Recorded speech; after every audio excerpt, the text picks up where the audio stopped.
नमस्ते दोस्तों, hi, welcome back to Legal Bytes with Tanuja. और आज का टॉपिक है citizenship under the Indian constitution. तो चलिए शुरू करते हैं आज का सेशन, जिसमें हम आर्टिकल 5 से 11 तक समझेंगे। हर कंट्री में ना दो तरीके के लोग होते हैं, एक होते सिटीजन्स और एक होते एलियंस। सिटीजन्स मीन्स जिनको फुल राइट मिलते हैं, जैसे कि वोट करना, फ्रीडम ऑफ स्पीच एक्सेट्रा। और एलियंस मीन्स विदेशी जो कंट्री में रहते हैं पर फुल राइट्स नहीं मिलते। एक्चुअली ना citizenship is a special legal status जिसमें कुछ राइट्स और प्रिविलेज मिलते हैं जो एलियंस को नहीं मिलते। Got it? तो ऐसे कौन से राइट्स है जो सिर्फ सिटीजन्स के लिए अवेलेबल है? तो कुछ फंडामेंटल राइट्स है, जैसे कि राइट अगेंस्ट डिस्क्रिमिनेशन आर्टिकल 15, जहाँ पे ना जाति, धर्म, लिंग आदि के आधार पर भेदभाव नहीं किया जा सकता। सेकंड है equality of opportunity in public employment article 16, जहाँ पे नौकरी के मौके सिर्फ नागरिकों को समान रूप से मिलते हैं।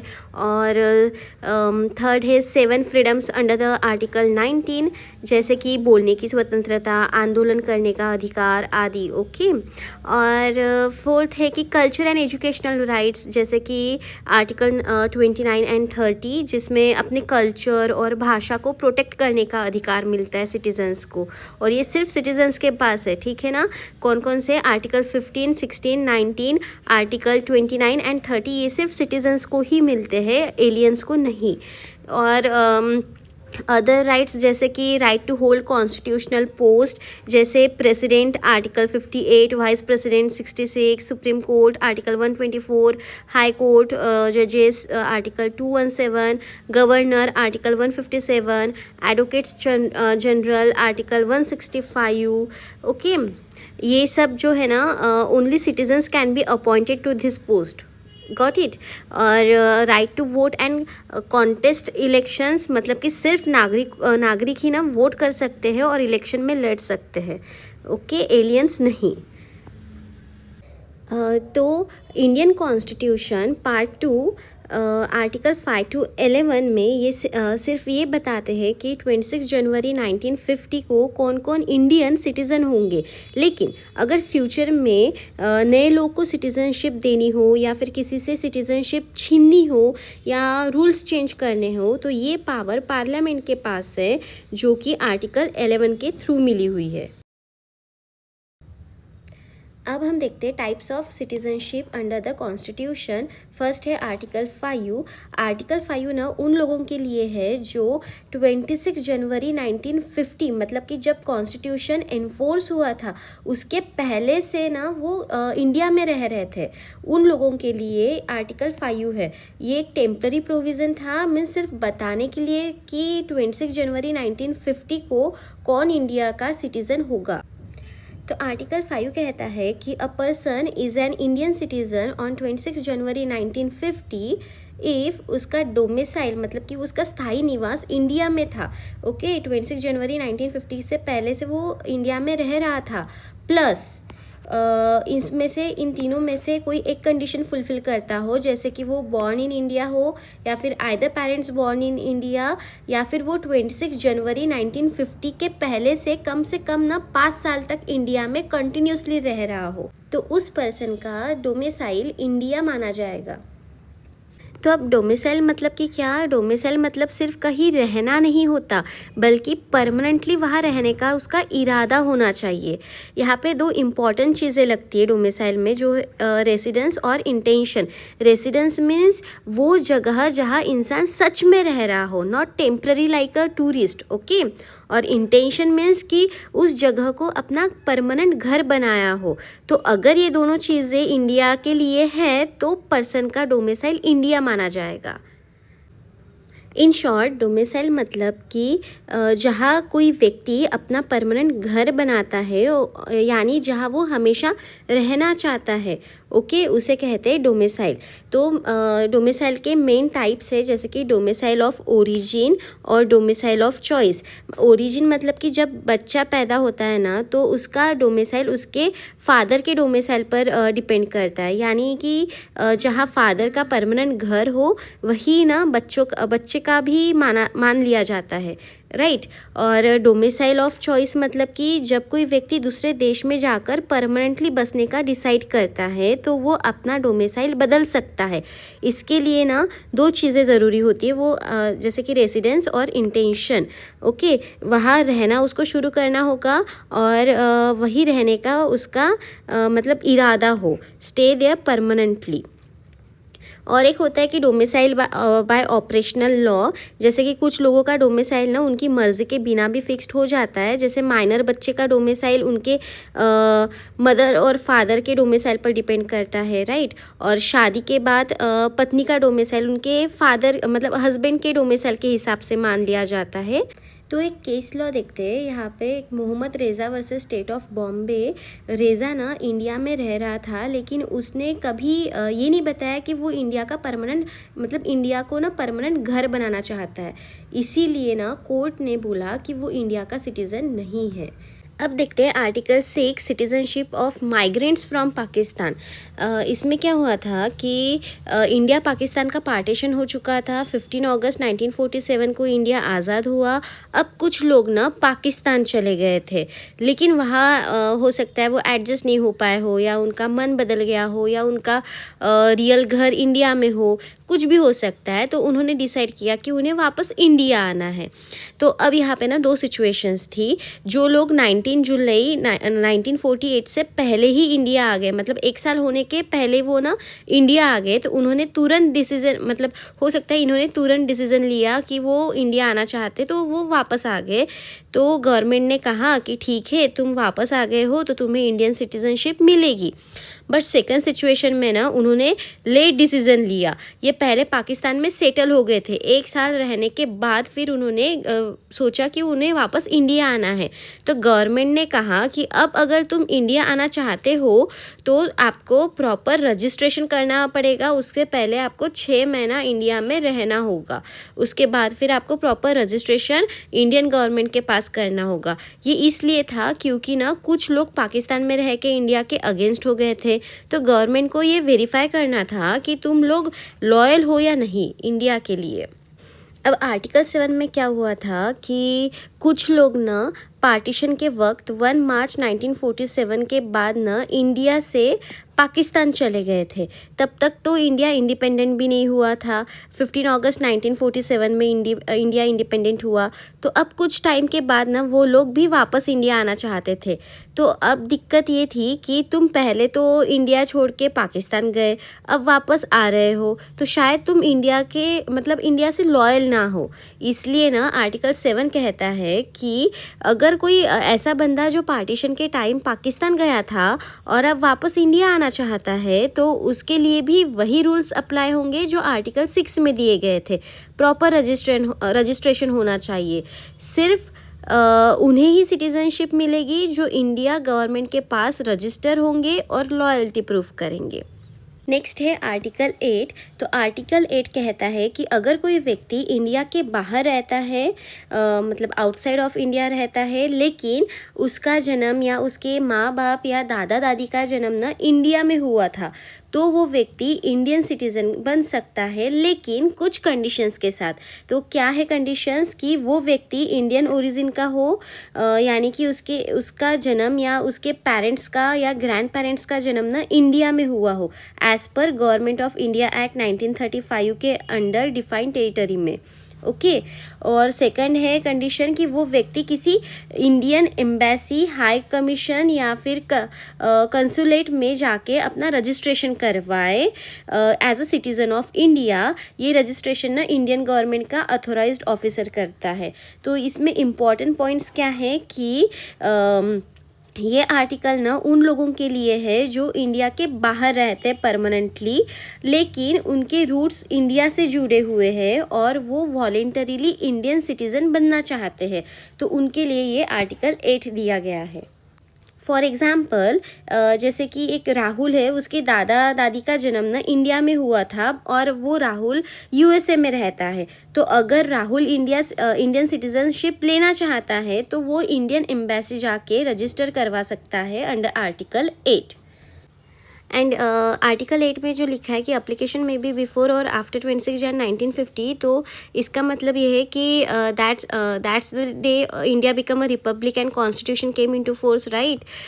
सो कॉन्स्टिट्यूशन ने क्लियर किया कि चाहे किसी ने उस डेट से पहले या बाद में अप्लाई किया हो, अगर वो एलिजिबल है ना इंडियन, जैसे कि इसका इंडियन ओरिजिन है प्लस रजिस्ट्रेशन अब्रॉड भी हुआ है, तो वो इंडियन सिटीजन बन सकता है। फिर देखते हैं आर्टिकल 9। आर्टिकल 9 कहता है कि अगर कोई व्यक्ति ना अपनी मर्जी से किसी दूसरे देश की सिटीजनशिप ले लेता है तो उसकी इंडियन सिटीजनशिप ऑटोमेटिकली कैंसिल हो जाती है। यहाँ पे इंपॉर्टेंट पॉइंट्स क्या है कि वॉलेंटरीली मीन्स अपनी इच्छा से खुद से किसी फॉरेन कंट्री की सिटीजनशिप लेना।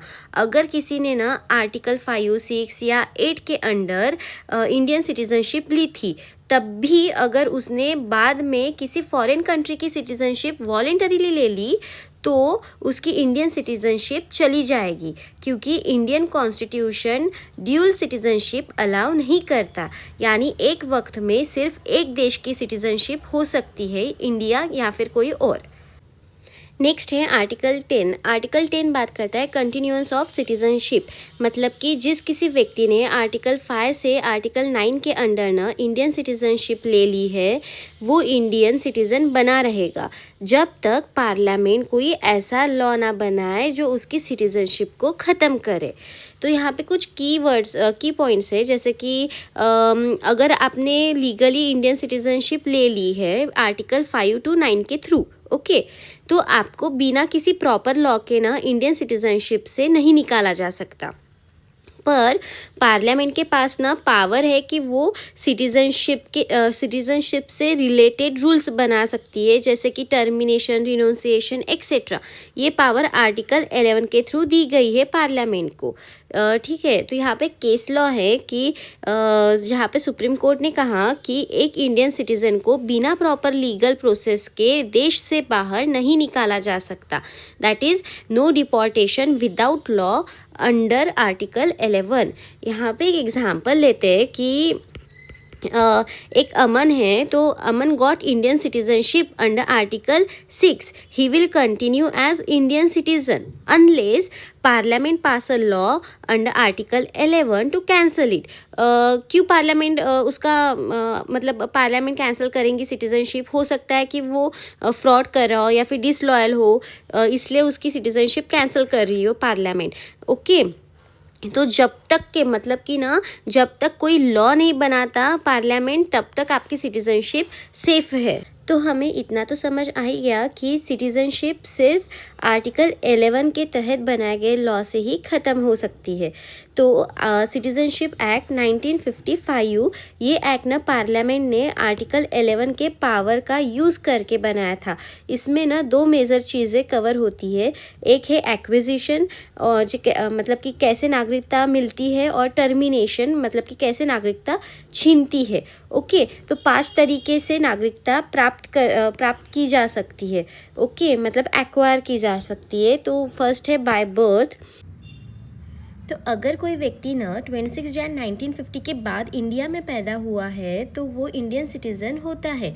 बट यहाँ पे एक्सेप्शन है कि अगर उसका फादर फॉरेन डिप्लोमेटिक हो या अगर एनिमी कंट्री का स्पाई हो तो सिटीज़न नहीं माना जाता। सेकेंड है बाय डिसेंट। अगर कोई बच्चा इंडिया के बाहर पैदा हुआ है लेकिन उसके पेरेंट्स में से ना कोई एक इंडियन सिटीज़न था उसके बर्थ के टाइम, तो वो भी इंडियन सिटीज़न माना जाता है। थर्ड है बाय रजिस्ट्रेशन। कुछ खास कैटेगरी के लोग ना गवर्नमेंट को अप्लाई करके इंडियन सिटीज़न बन सकते हैं, जैसे कि कैटेगरीज यहाँ पे दी है। फर्स्ट है इंडियन ओरिजिन के लोग जो इंडिया में 6 महीने से रह रहे हो, जो दूसरे देश में रहते हो बट वो इंडियन ओरिजिन के हैं, ओके, उनको भी इंडियन सिटीज़नशिप वो अप्लाई कर सकते हैं। या फिर कोई वुमन इंडियन सिटीज़न से मतलब शादी की हो उसने, वो भी अप्लाई कर सकती है। या फिर minor children of Indian citizens, या फिर ना फर्स्ट शेड्यूल में दिए गए कुछ देशों के नागरिक, वो भी इंडियन सिटीज़न बन सकते हैं रजिस्ट्रेशन के थ्रू।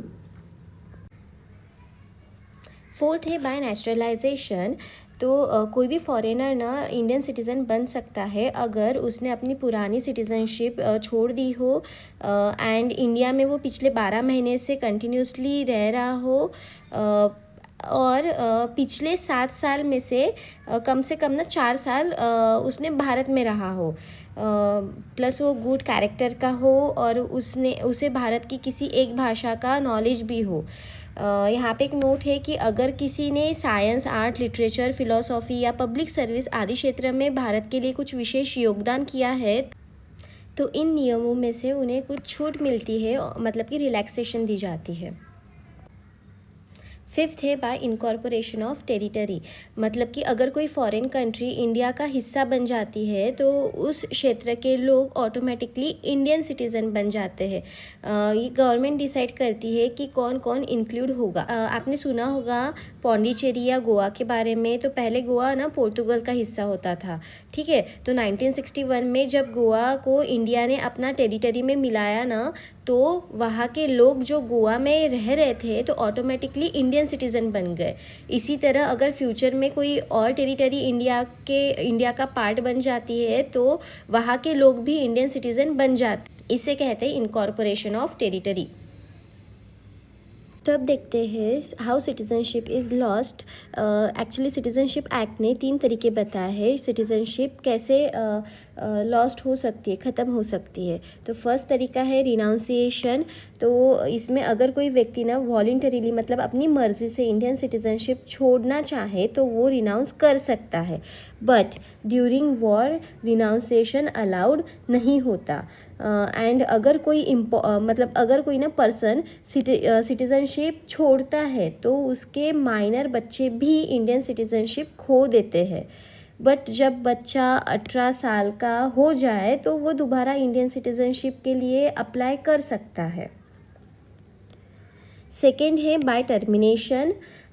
जब एक इंडियन सिटीज़न किसी दूसरे देश की नागरिकता वॉलेंटरीली ले लेता है तो वो ऑटोमेटिकली उसकी इंडियन सिटीज़नशिप ख़त्म हो जाती है, मतलब कि ड्यूल सिटीज़नशिप भारत में अलाउड नहीं है। थर्ड है डेप्रिवेशन। ओके, तो ये तब होता है जब गवर्नमेंट ना खुद सिटीज़नशिप छीन ले। तो कब छीन ली जा सकती है सिटीज़नशिप, तो इसके कुछ कंडीशंस है।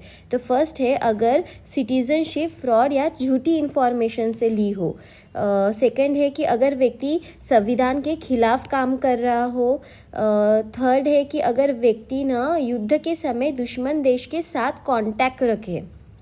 और फोर्थ है कि अगर व्यक्ति सिटीज़नशिप मिलने के 5 साल में भारत के खिलाफ एक्ट करे, ठीक है। और फिफ्थ है कि अगर व्यक्ति 7 साल लगातार विदेश में रहे बिना सरकार को बताए तो उनकी सिटीज़नशिप गवर्नमेंट छीन सकती है।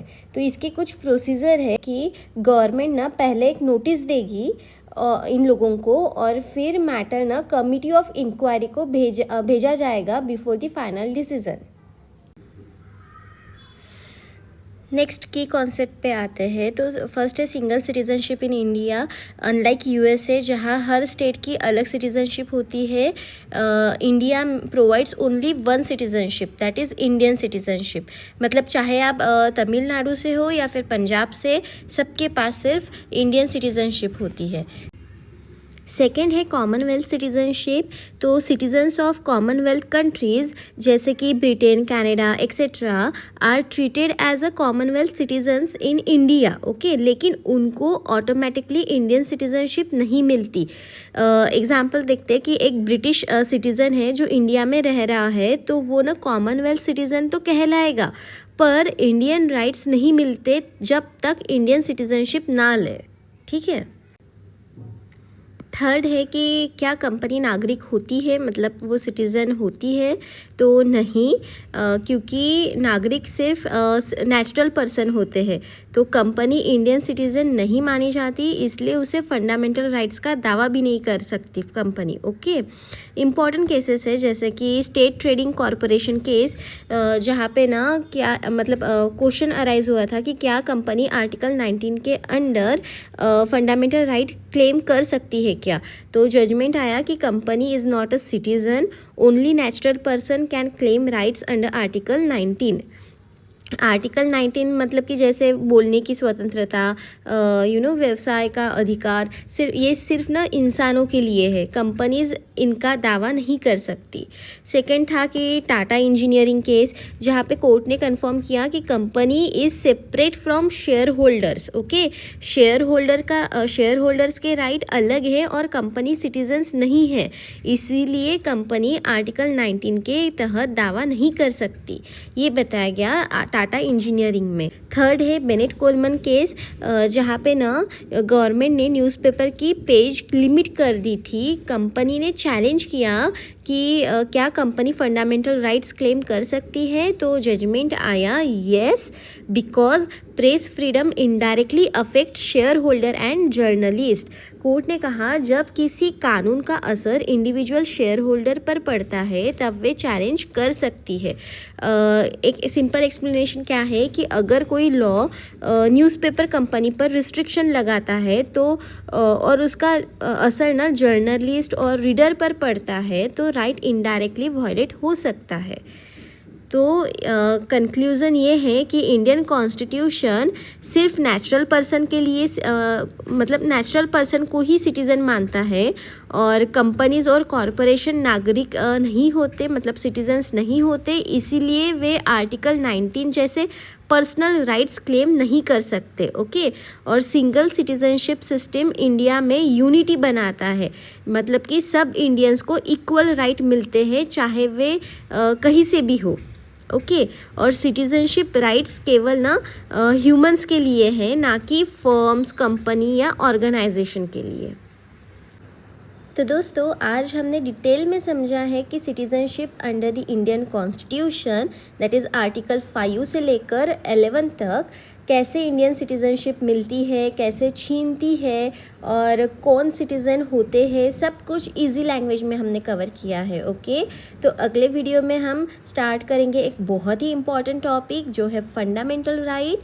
तो बने रहे हमारे साथ और सब्सक्राइब करना ना भूले। Thank you, stay tune.